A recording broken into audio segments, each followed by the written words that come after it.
नमस्कार। चलिए आज एक बहुत ही प्यारी कहानी सुनते हैं। कहानी का नाम है सच्ची भक्ति का हृदय और अच्छे कर्मों का फल। तो आइए इस कहानी की दुनिया में खो जाते हैं। अच्छा, तो सबसे पहले एक सवाल, ये भक्ति असल में है क्या?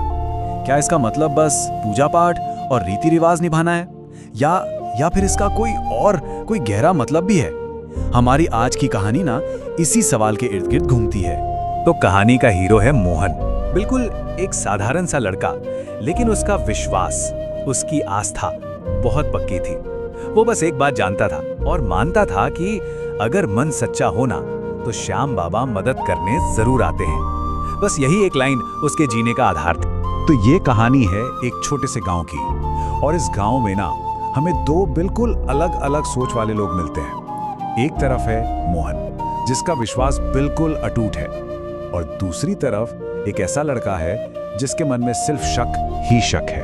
हाँ, तो ये जो दो किरदार है ना, मोहन और रमेश, इनमें जमीन आसमान का फर्क है। देखिए, मोहन भले ही गरीब है, पर वो खाटू श्याम बाबा का पक्का भक्त है। उसके लिए भक्ति का मतलब सिर्फ मंदिर जाकर कुछ मांगना नहीं है, बल्कि अच्छे काम करना है। और वहीं दूसरी तरफ है रमेश। वो मोहन की इस आस्था का मजाक उड़ाता है, बार बार उसे टोकता है, अरे क्या मिलता है तुम्हें ये सब करके। अब कहानी में आता है एक ऐसा मोड़, एक ऐसा ट्विस्ट, जहां मोहन के विश्वास की असली परीक्षा होनी थी।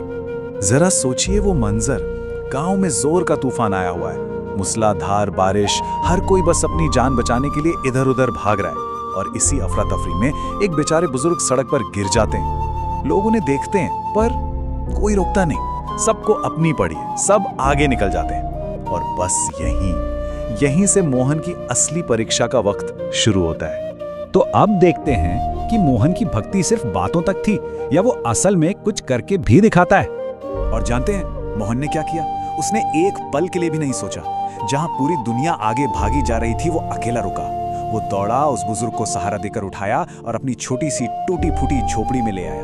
अपने हिस्से का खाना उन्हें खिलाया, आराम करने के लिए जगह दी। ये जो छोटा सा काम था ना, यही उसकी सच्ची भक्ति का सबसे बड़ा सबूत बन गया। फिर आई वो रात, और उस रात कुछ ऐसा हुआ जिसने कहानी को एक बिल्कुल नया मोड़ दे दिया। मोहन को एक बहुत ही रहस्यमयी सपना आया। वो दिन भर की थकान और मन की शांति के बाद जब गहरी नींद में सोया हुआ था, तब ये सपना आया। सपने में उसने क्या देखा कि वही बुजुर्ग अब खाटू श्याम बाबा के रूप में उसके सामने खड़े हैं, और बाबा ने उससे कहा, मोहन, तुमने आज मेरी सच्ची सेवा की है। उन्होंने समझाया कि असली पूजा इंसानों की मदद करना ही है। सच पूछिए तो यही एक लाइन इस पूरी कहानी का दिल है, इसकी आत्मा है। पर रुकिए, कहानी अभी खत्म नहीं हुई है। वो कहते हैं ना, अच्छे कर्मों का फल जरूर मिलता है। अगली सुबह मोहन का इंतजार एक बहुत बड़ा सरप्राइज कर रहा था। तो हुआ ये कि जब मोहन सुबह उठा तो उसे पता चला कि वो बुजुर्ग कोई और नहीं, बल्कि उसी गांव के एक बहुत अमीर और नेक इंसान थे। वो मोहन की दया और ईमानदारी देखकर इतने खुश हुए, इतने प्रभावित हुए कि उन्होंने फैसला कर लिया कि वो मोहन की आगे की पढ़ाई और उसके पूरे परिवार की जिम्मेदारी उठाएंगे। अब सोचिए, इतना बड़ा इनाम मिलने के बाद कोई क्या कहेगा, पर मोहन का जवाब सुनिए। उसने बस इतना कहा, मुझे तो बस इस बात की खुशी है कि मैं किसी के काम आ सका। उसकी खुशी उस इनाम में नहीं थी, उसकी खुशी उस मदद करने के एहसास में थी। यही तो है सच्ची और साफ नियत। तो चलिए इस पूरी कहानी का सार समझते हैं। देखिए, दो सीधी सीधी बातें सीखने को मिलती हैं। पहली तो ये कि सच्ची भक्ति सिर्फ पूजा पाठ या रीति रिवाज नहीं है, बल्कि वो है जरूरतमंदों की मदद करने में। और दूसरी कि जब कोई सच्चे दिल से बिना किसी स्वार्थ के अच्छा काम करता है ना, तो ऊपर वाला भी किसी न किसी रूप में उसकी मदद करने जरूर आता है।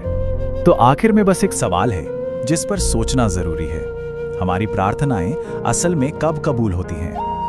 जब हम भगवान के सामने अपनी लंबी लिस्ट लेकर बांटते हैं, या जब हम किसी दूसरे के लिए बिना कुछ सोचे समझे कुछ अच्छा कर जाते हैं? सोचिएगा जरूर।